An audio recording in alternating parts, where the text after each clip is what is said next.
taping and thought I had something in mind, and then that changed pretty quick. And then somebody says one thing, and then I go that way. Somebody says another, and then I turn around and go back the other way. So,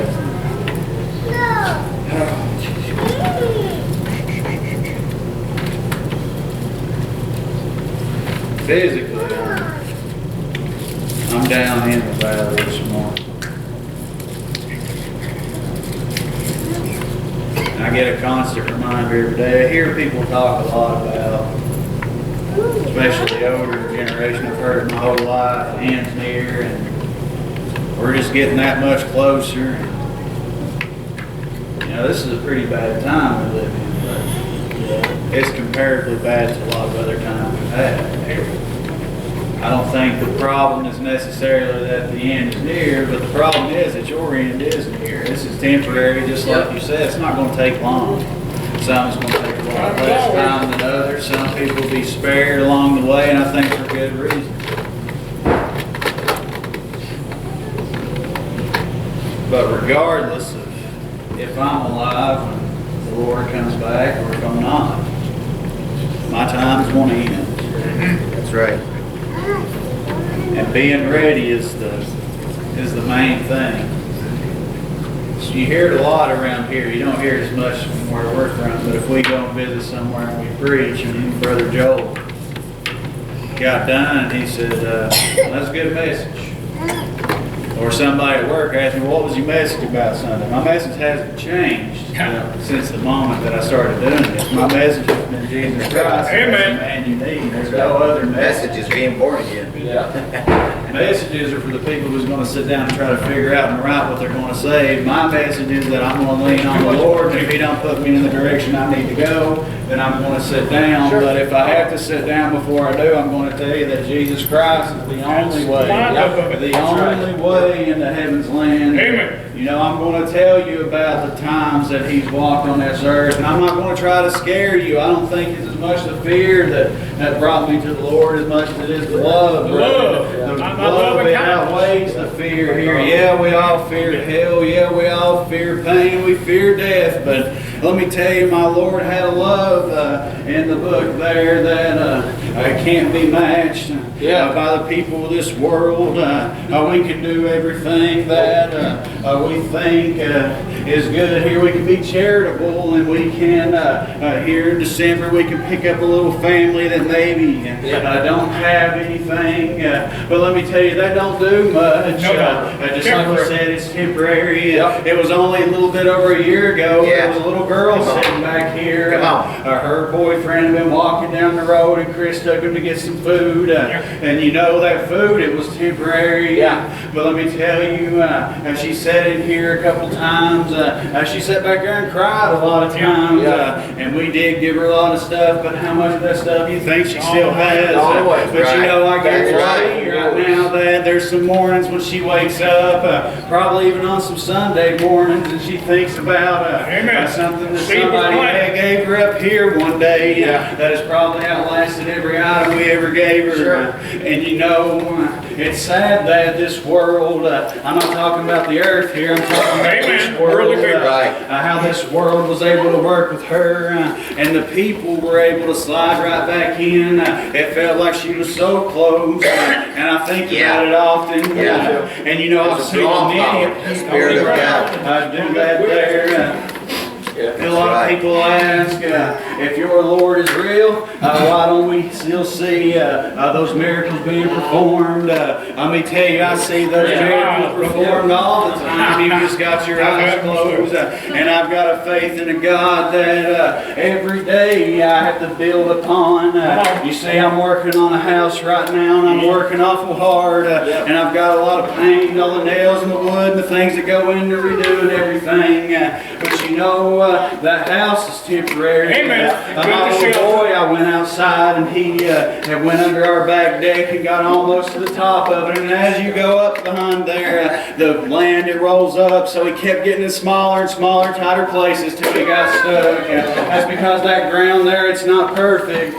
But when Jesus Christ came, He laid the foundation for us. It was perfect. We're not going to get stuck under that thing. And you see the house I've got on top of that foundation right now. Many nails, many screws, a lot of paint, a lot of things that go into that there. But above the ground that my Lord's laid, all He needed was just a few nails, just a couple pieces of wood, and the paint there of His own blood. That's that same paint that I'm putting on my foundation today, and it's the same paint that I'm going to continue to be my message. My message is Jesus and everything that comes with Him. I'm not going to stand up here and try to outwit somebody. I'm not going to stand up here and let myself get in the way. If my Lord had come through and picked me up, that's all I need. And if there's somebody out there who don't know Him today, let me tell you, today is the day. You're reading in the book when they say today is the day of salvation. How true that still is today. It's still true today. It's still, it'll ring out through eternity, or it'll ring out until this world here is ended. Yeah, that's right. I'm not going to pretend to stand up here and be perfect, because I'm going to tell you right now, I know myself better than any of you. And the Lord knew me better than I knew myself. That's right. Sure did. You know, Brother Chris was talking up here, and he talked about people being a little complacent with their beliefs and standing back. I'm not ashamed of them. You know, I don't care. If I've got a belief, you're going to know it. And this election stuff and how everybody's fighting back and forth from one another, you know, I put my Christian beliefs, my values and everything in front of me when I go. I voted on them, sure. And I think you should. I'm not asking that they change all the laws for the Christians. Just leave the Christians alone. Amen. Let us do our thing. That's all I'm worried about. Yeah. Don't impose on me. Let me tell you what I can do. I can go to a church house on Sunday and I can preach. If you can just not bar my doors and let me go do my thing, we're going to be fine. Let me tell you, those people don't know, but they're going to be about better off too, because there's going to probably be somebody walk through a door that is all broken hearted that the government just can't help. But let me tell you, I know a kingdom that can help, and that's what it's all about. But I had an elder from a church, and he came to me there, and he attacked me on my beliefs and how I'm so vocal about it. Oh, you know what? Let me tell you, I was awful ashamed of that there, and it got to me a little bit. I had to step back, and I had to pray about it a little bit, and you know, that's a little testament of how I am now versus how I was then. I would have blew up. I was mad, brother, but I had to step back, and you know, I told him there, I'm awful proud of where I came from. I think about when Brother Larry stood up here, and I can understand how he could say it this way. He said, I don't understand how there's atheists in this world. Well, now being a child of God, I can probably understand where that's coming from. But you grew up in a different time. But I didn't grow up in that time, you see. Just like I was telling the brother, you know, I was that little atheist boy. I was the boy that didn't have the things other people had. And I built it up inside, and I let it be my guide of my anger. And you know, I went throughout my life here, and I say it all the time, you know, fatherless, half the time motherless, living with my grandparents, and I can remember the time when they laid my grandmother in the ground, and I would think, oh, she loved the Lord, well, why'd He take her today? And I didn't understand, and I was mad, and I was vengeful, but you know, at the time I didn't think that a God was necessary, but now, this point in my life, just like Brother Chris says all the time, where else would but I go. I don't know where I would be today if I wouldn't have found him. You see, I found him. He didn't find me. He already knew where I was. He wasn't just searching for me. He was just standing at the door waiting for that opportune time to knock. He didn't force anything on me. All he did was knock. When I read and hear Jesus Christ, he didn't force anything on anybody.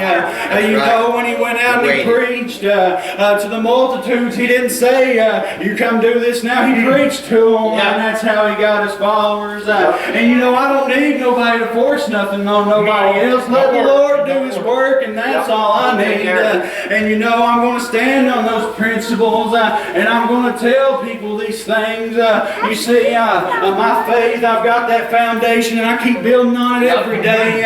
It started out just a little hut, you could say, and now I'm in a skyscraper of faith, and it's going to keep going up because there's no ceiling. Every day when I live, I can add a little bit of more, a mortar, a little bit of brick. I can add something to it from the time that I became a child of God, being baptized 9 months later, having my little girl.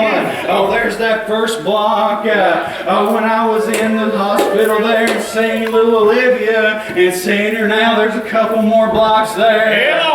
When I hear the stories about Brother Larry being close to losing his life, and then all the experiences I've had with him here, that could have been taken away. That could have been taken away from your family. You being here wanting to see your grandchildren, great-grandchildren, and everything raised up. That could have been taken away. There's a couple more blocks there.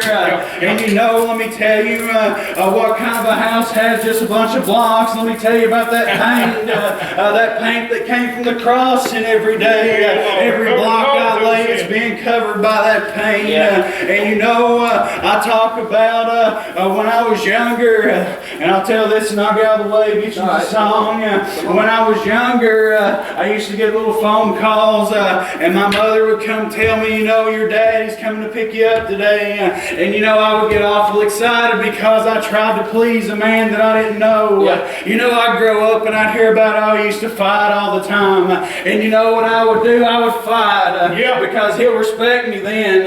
I'll beat this person up and I'll do this and that, and he'll respect me then. He'll love me then. She would say he was coming to get me. And me being a little boy, I can remember that little green Ninja Turtle backpack I had. I'd put it on and I'd go into my room and I'd find everything that I thought was cool, and I'd fill that backpack up. And then I'd go sit on the couch, brother.